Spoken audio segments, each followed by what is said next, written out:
Hey guys, welcome back to World History class. Hope you guys had a nice day. I'm assuming this is going to be on a Monday, so I hope you had a nice weekend. I'm starting my timer for 45 minutes as we get into, not actually chapter 5, the Islamic world, 600 to 1450. Alright, so, we've done things in kind of a weird little bit of an order. We've done the Byzantine Empire, which is great. We've talked about Europe. We've talked about Islam, or we're about to talk about Islam. We've talked about all these different things, but really we're doing this in kind of a piecemeal sort of a way. Once we start to get into this time period, things are sort of split up and things are really important in different parts of the world. So you kind of have to focus on Europe for a little bit, the Middle East for a little bit, China and East Asia for a little bit. And it'll all come back together in period 4 when Europe basically takes over the world. But, here we are. So, let's get cracking. Pre-Islamic Arabia. The physical geography is, Arabia is mostly uninhabitable desert. On the fringes, you have what are called scrub zones, and this is where we would think of as being like oases and stuff like this, places where there's a little bit of water, a little bit of trees, stuff like that. But more or less, it's a lot of like sand, rocks. The inhabitants of pre-Islamic Arabia were mostly called Bedouins. Bedouin is a collective name. Again, sort of like Native Americans, where there are lots of different individual Native American tribes, but to describe that group of people in general, we use the term Native American. They have lots of different tribes, and the tribes are based on kinship and clans. Because again, when you're in a small group like that, that's just kind of how it goes. Conflicts are over resources, most specifically water is the most important one. The major trading towns in pre-Islamic Arabia are Mecca and Medina, both pretty close to the Red Sea over there on that west side of the Arabian Peninsula. Like I just said, they're very close to the Red Sea, and they're organizational points for camel caravans, love camels, and connections to bigger trade routes such as Trans-Saharan, Sub-Saharan, Swahili Coast, Indian Ocean, Silk Road, all those fun times. So, in case you've never seen a camel before, look, a camel. Apparently, sometimes camels have beauty contests. I lie. The humans make the camels participate in the beauty contests. The camels themselves would never buy into such a deeply patriarchal and controversial thing. I'm lying about everything. Here's a picture of terrace farming in Arabia. Terrace farming is so cool and interesting. But you can definitely see how very scrubby it looks. It looks very much like bits of Phoenix, perfectly honestly. In pre-Islamic Arabia, the difficult geography means that you have extremely strong communal ties because survival is really difficult. So you super have to depend on your family. So being cut off from your family often meant literal death. I had a professor who was married once upon a time to a Somali woman, and the Somali woman's grandmother, this is a really long story, Somali woman's grandmother had almost been left behind by her tribe. She had been sick or something when she was a child, and the family caravan, essentially, of camels was moving out, and the family was moving out and moving on, and they would have left her behind because she was not able to actually get up and walk herself, but her grandmother picked her up and carried her as well. So this again also is not that far off from our modern time period. So if you weren't able to be with your family, or your family wasn't taking care of you, a lot of times you were dead or you died. And again, the conflicts are over resources, usually water and grazing land, because despite the fact that camels will eat lots of stuff, really truly they would probably prefer to eat plant material, stuff like that. And the concept of revenge killing means that clans are really difficult to unite. If your family loyalty is super, super strong and somebody comes in and kills one of your family members, it stands to reason that you would then want to kill them back, and yada yada, so on and so forth. The city of Mecca was founded by an Umayyad clan of the Quraysh tribe. So even though there's an Umayyad caliphate, the Umayyad family is also important before the actual rise of Islam. Quraysh. tribe. And again, Mecca is close to the trade centers on the Red Sea. They are a major religious center before Islam as well.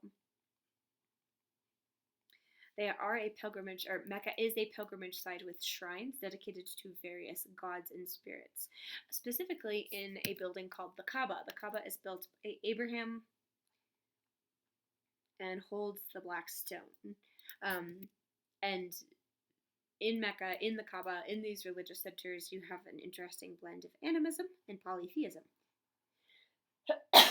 Excuse me. So how this kind of got started, because I don't know if we're going to have another minute to talk about it. Usually I do a really great picture section on this. But essentially, Abraham, founder of Christianity, Judaism, and Islam, not in that order, he and his wife are not having children. Nothing's doing, she's not getting pregnant, and so Abraham is like, I need children to pass on all of my stuff to, so I need children. And so his wife Sarah is like, oh, well, slave girl, go for it. And Abraham is like, okay, sure. So he and the slave girl have a son, Ishmael. After Ishmael is born, his actual wife, Sarah, conceives, gives birth to twins. And Sarah is like, okay, so the way I see it, you've got two real sons, and then this kid over here.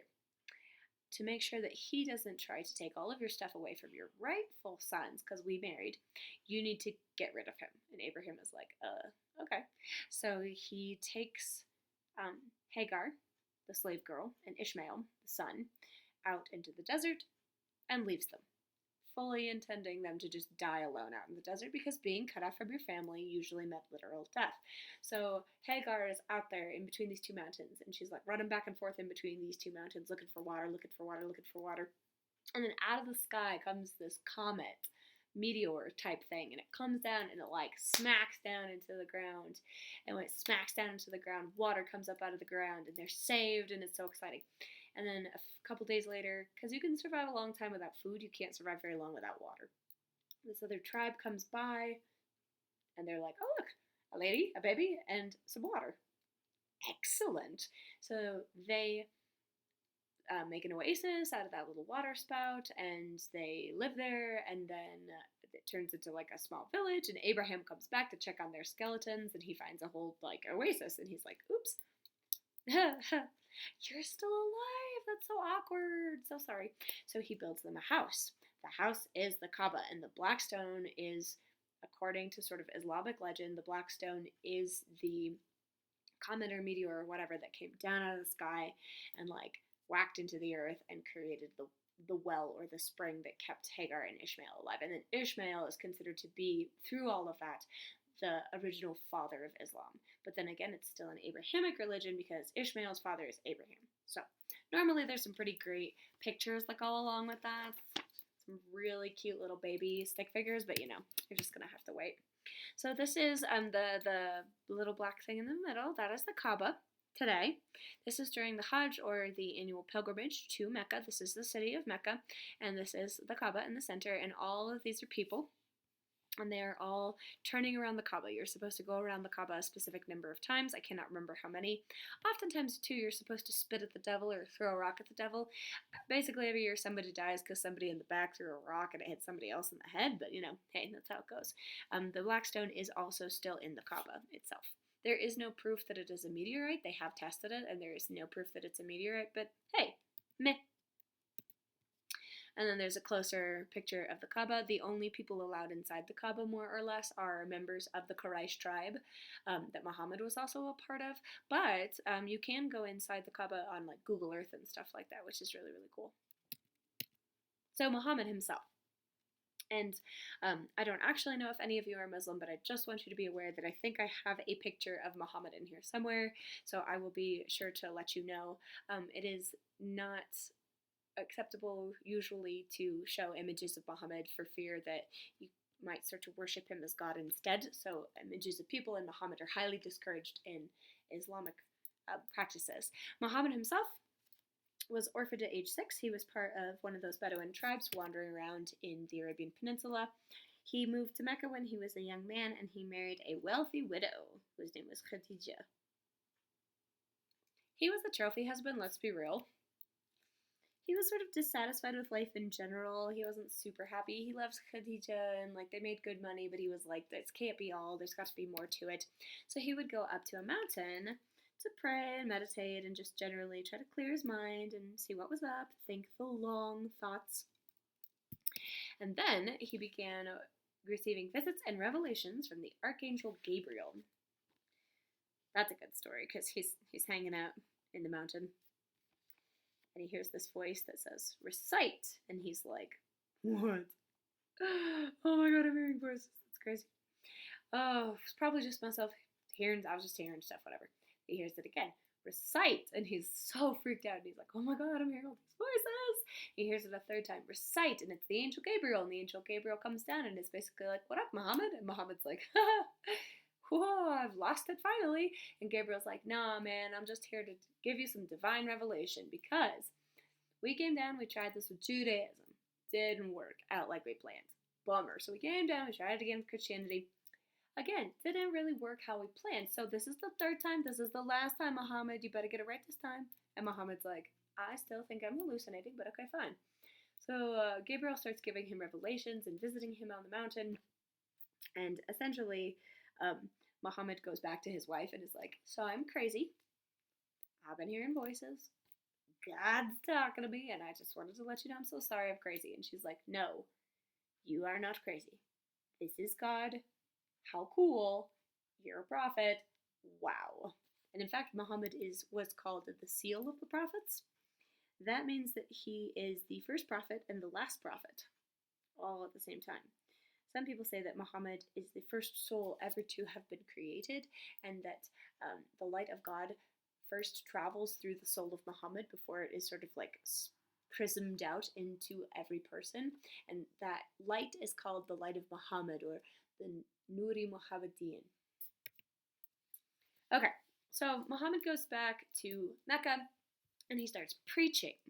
The Umayyad political leaders are not thrilled with his message and Muhammad himself, because his message is basically that you shouldn't have overly high interest rates, because that was definitely something the Umayyad leaders were either doing or allowing to happen.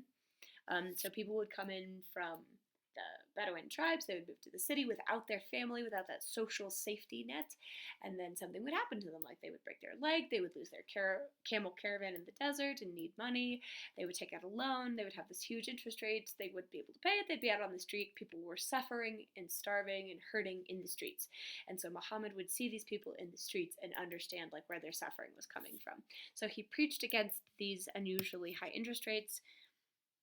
The message of Islam provides for a social safety net. There is a lot of stuff in Islam about how you should be taking care of people, about how you should be donating to the less fortunate than you, about how, it's a community of faith rather than a community of blood, and we all need to take care of each other. And so Muhammad is out here being like, hey, we need to take care of each other. And the Umayyads are like, I feel personally attacked. And Muhammad's like, no, I didn't mean you specifically. I'm just saying, like, if we see a dude out on the street who's got, like, a broken leg and is, begging for money, maybe we should, give him some money. And the Umayyad are like, I feel like you're attacking me personally. And because of all of this, I'm very pleased with this pun. The prophet detracts from profits. Oh, you should have seen me when I first wrote that down. I was like the cat that swallowed the canary. But anyways, he's taking away their profits because he's like, no, we shouldn't charge these high interest rates. We should take care of people. And they're like, but money. So the message is revolutionary. I'm going to stop talking while you write this down. Why are these blanks so small? Or too large?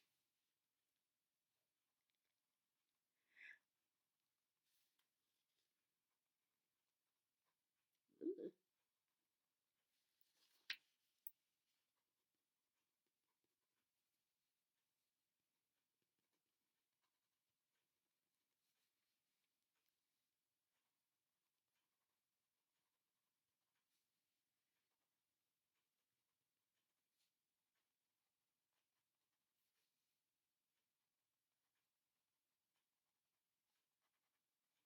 Okay, I'm done writing. You should be too. So I really would like to emphasize the fact that this is not um, Quranic school or anything like that. I am teaching you about these parts of Islam so that you understand, like, historically, where is it coming from? Why is it different? Why is it exceptional or revolutionary during this time period? This is not me saying, convert to Islam, please, or anything like that. And I'm going into more depth on this one than Christianity simply because we live in a Judeo Christian nation, and the stories of the Bible and the ideas of Christianity tend to be more well known commonly than the ideas of Islam, especially in recent decades. Islam has come to be widely misunderstood and misinterpreted, and so I try to make sure that there is a little bit more information coming about Islam and what it really is about than Christianity, just because I feel like the need is greater. But again, if you have more questions about Christianity or would like me to go into more depth on Christianity historically, I am super happy to do so. It's still not Bible school, but I'm happy to do so at a different time. So the message is revolutionary. Muhammad is essentially preaching to create a new, more just society. So we have what is called the Ummah, and the Ummah is the community of believers. So now it is ties of faith, not ties of blood, and it is replacing tribal and clan loyalties and identities. So no longer are you saying, I am this type of Bedouin. You are now saying, I am a Muslim. Please remember, Islam is the religion, Muslim is the follower, although they come from the same sort of root letters of M, S, and L. Islam means to submit, and Muslim means one who submits. Um, so again, it's a revolutionary idea because we are getting together based on ideas rather than kinship ties. The 5 pillars of Islam, there's faith. The first one is basically the main belief of there is no God but God, and Muhammad is his prophet, and that is like the basic tenet. Then there's prayer 5 times a day, facing Mecca. But again, God totally gets it. Like, if you can't pray in the middle of the day because it's like lunchtime, and it's your only time to eat, or because you're in class or something like that, you can do it later. It's okay. God gets it. It's fine. It's just, it would be nice if you could do it. And if you move to a majority Muslim country, these will be sort of built into the day. And like a lot of times too, mosques and stuff like that will have loudspeakers that project the call to prayer and will basically wake up the whole community or call the whole community, and everything kind of shuts down for like half an hour while everybody goes and prays. You're supposed to fast during the month of Ramadan from sunup to sundown, so during daylight hours. So Ramadan follows the lunar calendar, so it's a little bit different every year. So people are always pretty excited when Ramadan falls in the winter as opposed to the summer. The summer is kind of long and gross and hungry. And again, some people believe that during Ramadan it's even anything that stimulates you, so like no coffee kind of a thing, no cigarettes. Do not try to catch a cab in Cairo on the first day of Ramadan. All of the cab drivers will have nicotine withdrawals and will be very grumpy. Don't do it. Some people even include like brushing your teeth, saying it's too stimulating to do in daylight hours. So you got to do it like before the sun is up or after the sun goes down. You are not allowed to fast during Ramadan if you are too young, because you're still growing. If you're too old, because honestly, you need all the food you can get at that point, or if you're sick, so if you have a cold or something like that, you need the nutrition and the calories from food, so you are not encouraged to fast. If you're a woman and you're menstruating, you have to make up that week some other time. You are not supposed to fast while menstruating because, again, the loss of blood and all of that kind of stuff, you need the food and the nutrition and the calories to make up for that loss of blood. And then you are not supposed to fast if you are pregnant either because, again, you're growing a child, you kind of need all of that nutrition and stuff like that. So it's a little bit of a privilege to fast, and there's lots of different rules for, like, reasonable stuff. Alms, you give a portion of your wealth to help the needy, but again, only if you can afford it, and the portion you decide to give really depends on your ability to give.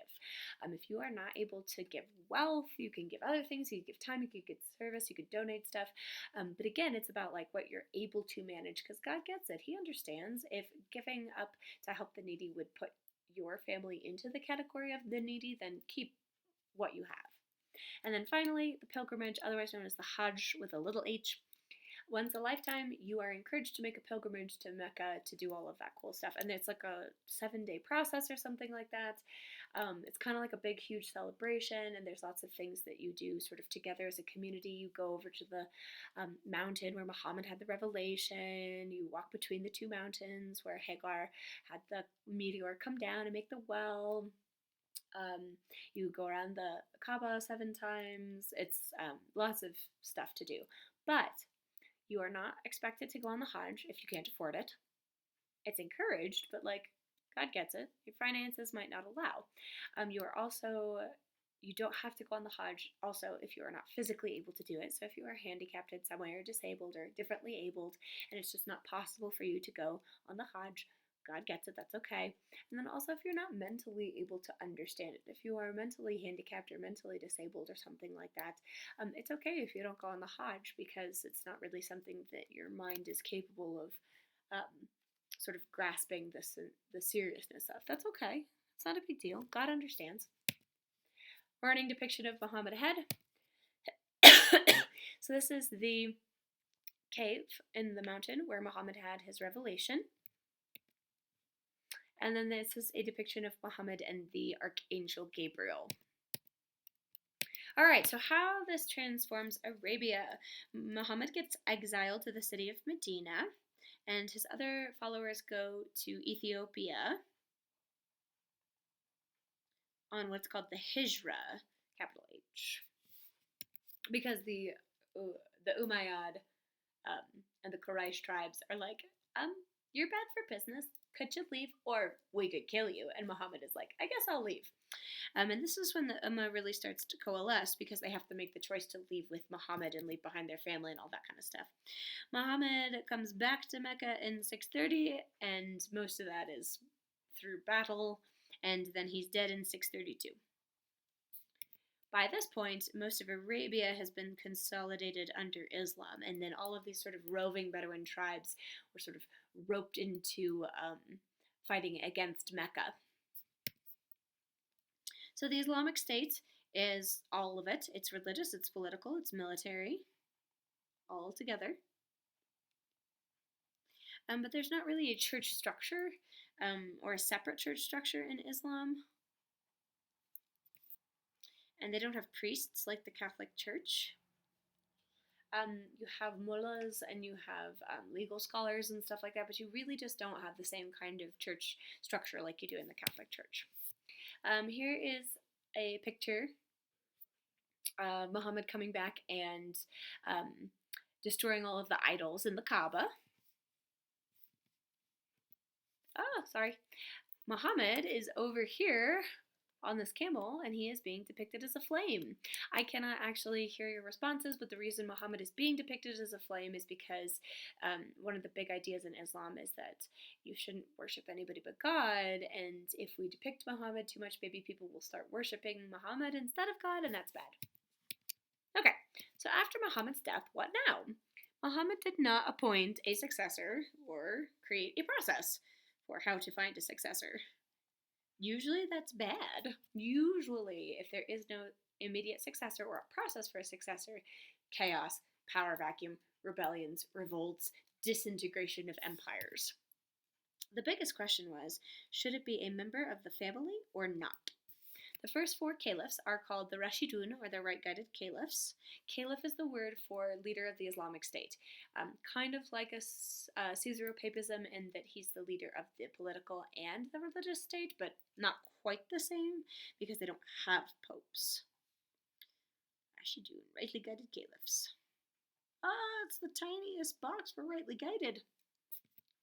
And there's no split, again, between the religious and political leaders.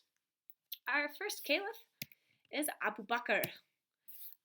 Abu Bakr was a close friend of Muhammad and one of his earliest followers, his first believers. And he turned the military power of the Arab tribes outward because they'd sort of roped all these Arab tribes into helping them, and then the Arab tribes were like getting kind of antsy and they were like, really want to kill something. And Abu Bakr was like, okay, so not each other, not us. How about you go over there and you get the Sassanids? How about that? And all the Bedouin tribes were like, yeah, let's go do it. So he turned that military power outwards and allowed them to conquer huge swaths of territory. After his death, the next caliph was Umar, who was one of Muhammad's fathers-in-law, because Muhammad did have several wives. He had Khadija, but he had several other wives as well. And Umar was responsible for conquering parts of the Byzantine and Sassanid empires, which we learned about before, because the Byzantine Empire was ripe for having bits of it picked off. Uthman is the third rightly guided caliph. He was a son-in-law of Muhammad. And again, if they're not family, they're at least all really, really close to Muhammad. And he was the one who ordered a compilation of the text of the Quran. It is important to understand, too, that how the Quran was made was by going around and finding, or basically like asking people what they had heard the Prophet say and all this kind of stuff. And we have this process called the chains of transmission. And basically it means that like a strong chain of transmission would be like Uthman being like, yeah, I was over to dinner once at Muhammad's, and he was like, this is a revelation I got tonight from the angel Gabriel. And also 3 other people were like, me too, I was at that dinner, and that is in fact what he said. A weak chain of transmission would be like some dude's third cousin's brother who was like, this one time I saw Muhammad from really far away, and I thought he was saying that cheese is great. I don't totally know though. Speaking of cheese, reminds me of the word Jesus. Jesus is in the Quran. He's just a prophet, not the son of God instead. And then we have the Sunnah versus the Hadith. The Sunnah are like the verses in the Quran, and the Hadith is like what the Prophet actually did. So like one of the big things in Islam is that the Prophet didn't really like dogs. He liked cats, but he didn't really like dogs. Because if you think about it, during the time, dogs were outside, dogs were kind of dirty, they were covered in fleas, they were very barky, and cats were like nice and clean and indoors and, you know, still your master, but whatever. And so because the Prophet preferred cats over dogs, if you go to most Islamic countries, there's cats everywhere and like barely any dogs. And a lot of people turn their noses up a little bit at like owning a dog, but cats everywhere. Okay, so finally, the last caliph is Ali. Some people had thought that the caliph should be an actual blood member of the Prophet's family. So they turned to Ali. Ali was a nephew of Muhammad. But there is lots of opposition to Ali. There are quite a few people who said that Ali murdered Uthman or like had him assassinated. So there's lots of like suspicion cast on him, particularly Aisha, who was the Prophet's widow and the Prophet's favorite wife. And so they duke it out at the Battle of the Camel. But this forever fundamentally splits the faith. People who believe that the caliph should only be Muhammad's family members are called the Shia Muslims or Shiites. Should only be Muhammad's family. So the sort of group name is Shia, S-H-I', and then the sort of individuals together, I don't really understand how to explain the difference between these two. I think I did it wrong. Is Shiites, S-H-I', I-T-E-S. And those who believe that caliphs can be chosen from anyone are Sunni Muslims. And they end up supporting the Umayyad Dynasty. Sorry. Okay. And there are more Sunni Muslims these days than Shiites, and there are lots of other branches of Islam actually that are much smaller than the Sunni or the Shia, but these are the 2 big ones that we care about. And I do know that the whole concept of the splitting of the faith and the Shia versus the Sunni is going to be a big thing on the pre-coms and stuff like that. Okay, so the early Umayyad Caliph, why can't I think of this word? Caliphate, there we go, engaged with both the Sassanid and Byzantine empires, who had been fighting each other for rather a long time, so they were pretty weak. And they didn't conquer the Byzantine Empire, they just peeled a bit or 2 off of it. You know, they just chipped away a little bit. The Sassanids are completely defeated, and the Byzantines lose their southern half. They also conquered North Africa and then Spain by the early 700s. Now, the people who mostly settle in Spain are known as the Moors, Moors. These are Black African Muslims from usually North Africa who have moved into Spain, some other parts of the southern Mediterranean. For example, in the Shakespeare play Othello, the subtitle is The Moor of Venice, and he is a Moor, a Black African Muslim man, probably, who has moved to Venice, probably for trading rights, and he has married a white lady. And the whole play is basically about jealousy and racial tensions and playing friends against each other. But if Shakespeare is writing a play about an interracial marriage, must have happened, and probably fairly often. Eventually, they reached the Indus River.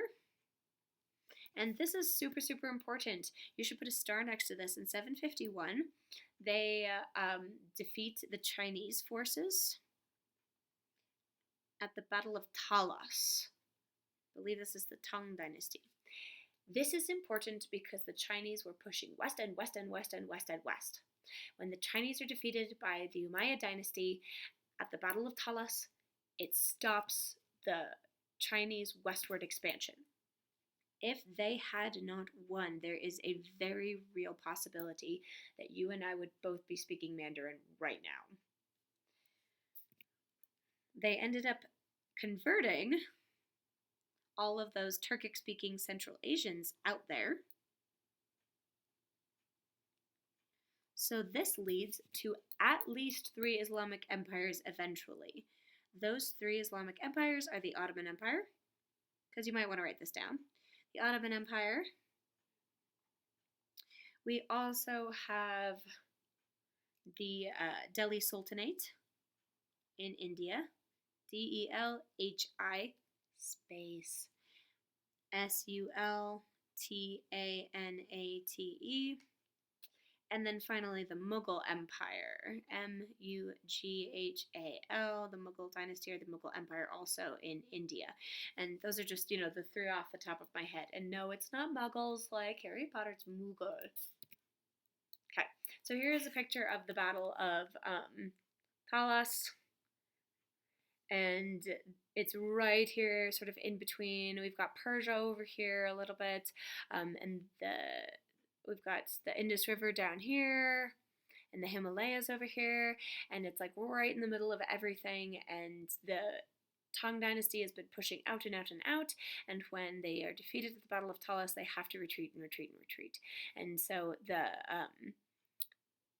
the Arabs are not able to keep a foothold out here either because their empire essentially collapses right around this time. So they essentially win the Battle of Talas, collapse, and have to retreat back over here into the rest of the caliphate. And so they're not able to hold on to it, but they do convert all of these Turkic-speaking Central Asians to Islam, which is why you see such strong Islamic communities over here in like Afghanistan and Pakistan, or you see them a lot over here in like Tajikistan and stuff like that. And the Uyghurs or Uyghurs, depending on how you want to say that, they're also Muslims, and they're currently being slaughtered by China. Let's hope that if we rewatch this video in the future, this is no longer the case, but this is currently the case. Okay, so the Umayyad Dynasty is the first caliphate. It's from not very long lasting. It lasts less than 100 years, but it's pretty important because it expands so rapidly. Its founder is Muawiyah, whose name is not a nice word. Turns out. Nobody's naming their kids after Muawiyah. After the split between the Shia and the Sunni, Muawiyah moves the capital to Damascus, which is in modern-day Syria, or whatever is left of it. And again, it's tragic, and I really hope that if we're rewatching this several years from now, this is no longer the case. It's an area with more non-Arabs. Middle Easterners, yes. Arabs, no. The office of the caliph becomes more and more powerful, and they establish a process for succession, hereditary succession. So your kids become the caliph. The military continues to conquer both east and west. Again, like I said, North Africa all the way out to where the Battle of Talas is happening over there in Central Asia. So they're conquering the areas of Afghanistan, if you want to say it right, Afghanistan, with a North Africa and Spain until the 15th century when Ferdinand and Isabella, I might write that in there too, Ferdinand and Isabella get together with the Roman Catholic Church and the Spanish Inquisition to kick all of the Muslims and the Jewish people out. 62,000 Jewish people kicked out, 1491. They were halted in Europe in 733 at the Battle of Tours by the European leader Charles Martel. Details about this are pretty sketchy, but the Franks win, and they win without cavalry, and they establish Frankish power in Europe, not Frankensteinish, just Frankish, known as the Carolingian Empire, and I would underline and put a star next to the Carolingian Empire. So 733 they're defeated in Europe, 751 they defeat, but it's too late by that point. So here is a map of all of their big major territories and their capitals. We've got Isfahan, we've got Damascus, Medina, and Mecca. And then over here we have Cordoba in Spain. Notice how they get all the way up, boop, modern day southern France. This is just an example of an Islamic church. Things I would like you to notice. First off, I don't know if you can totally see it, but there's a lot of Arabic script. There's probably stuff coming out of the Quran around there. A lot of times they will use Quranic passages and verses and stuff like that and create calligraphic art out of it. You will also notice lots of geometric repeating patterns. You'll notice lots of arches, domes, these beautiful, beautiful domes. You'll also notice a lot of the color blue and gold. These are big, big parts of Islamic architecture. This is from the mosque in Cordoba, and you have this beautiful blending of not just sort of the columns that are very Greek, but then these beautiful geometrically repeatingly decorated arches that are very Islamic, and then even these like incense burners are very Catholic and Roman Catholic. So it's a beautiful blending of cultures. And then here's a picture from the Battle of Tours. You can tell who the painter is favoring because of the giant cross in the background. Okay, so the Umayyad Dynasty continued. Their administration was that the core of the government and army officers were Muslim Arabs. Big deal. Originally, Islam is basically a religion for the Arabs. Like, Muhammad is super clear about that. He's like, this is a religion created for the Arabs, and it is only for Arabs, the end. And essentially, you weren't allowed to convert in the early days. The rural areas are non-Muslim, and they are taxed to support the government.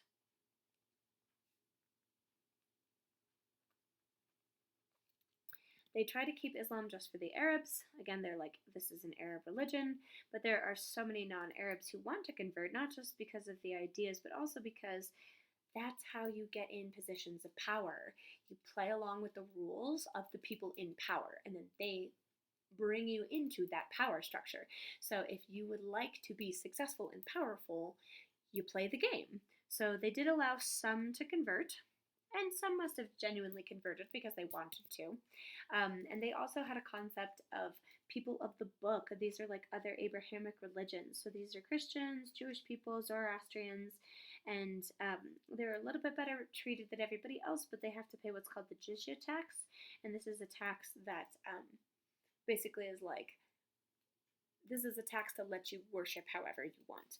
And the Muslims were very broad with the term Zoroastrian. Basically, whenever they ran into anybody they didn't recognize as a religion they'd seen before, they were like, so you're Zoroastrians, right? Yeah, sure. People of the book. Yep.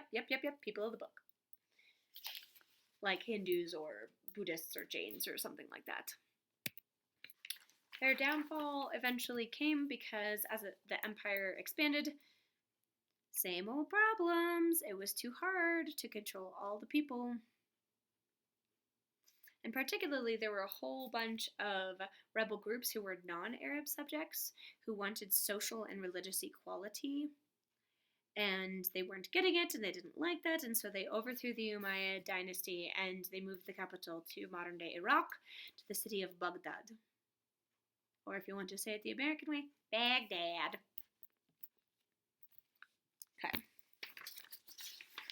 Oh, we can make it through the rest of it. I know we can. We might not be able to. We'll have to see. So the Abbasid dynasty lasted a lot longer, but was a lot smaller and was much less revolutionary or important. They changed the policy towards non-Arabs. They opened Islam to equal conversion, and so Islam became a universalizing religion. But it was not a missionary religion. It's universalizing because everybody is allowed to join and everybody is equal, but the missionary religions are Buddhism and Christianity, and they are spread along trade routes. Converts could become powerful bureaucrats or military leaders. And the Abbasid Caliphate was very cosmopolitan, meaning that they had a dynamic and interesting mixture of culture and civilization. So because they're bringing in all of these non-Arabs and giving them positions in the government and the military, it's allowing all of these different cultures to flourish together in a single civilization. So it's really cool. But large empires are always hard to control. They eventually lose power on the fringes, bits and pieces break away, and then closer into Baghdad, and eventually they are defeated by the Mongols.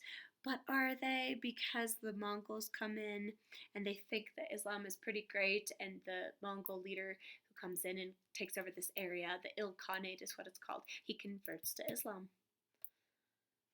I want to say Ghazni, but I know that's not it. Islam holds the area together even if bits break off, much like Confucianism in China and Hinduism in India. And the love of ramen in Japan. That's what holds me together day to day. Here is a picture of the city of Baghdad between 150 and 300 AH. I would like to draw your attention to this. AH stands for after Hijra. So this is like, the Hijra was like 622 or something like that. So 300 years after 622 would be 922. So this is somewhere between like 750 and 922 CE for the rest of us. And you can see that the Tigris River goes all the way right through it. How nice, how nice. And then here's a beautiful picture of the Mongols invading the Abbasid dynasty. I love this picture so much. We have so much going on. We've got all of these lovely Mongols. They're so fabulous. We've got all these different guys with these weird trumpety things and bows and arrows. These guys over here in this boat that looks like they're about to be capsized. These nice long swords. Like, this is just the most fabulous picture. Oh, and this dude over here just casually playing the drum. Like, hey man, thought you might need some background music to your killing. The Abbasid administration. Probably may be able to get through this. So, Sharia is religious law. But I want you to be aware that while most modern day Muslim majority countries laws are based on Sharia law, if a person is a Muslim and they are living in a country like Canada, the United States, England, France, somewhere like that, that does not have law based on the same religious ideas, that usually they practice Sharia law in their personal beliefs and lifestyles, and not so much like pushing for it as the main law of the country that they're living in. The ulama is the name for religious scholars who are there to interpret the law. There are 4 main schools of religious law, and basically if you don't like the decision for one school, you just move on to the next. And the interpretation of the law gives power.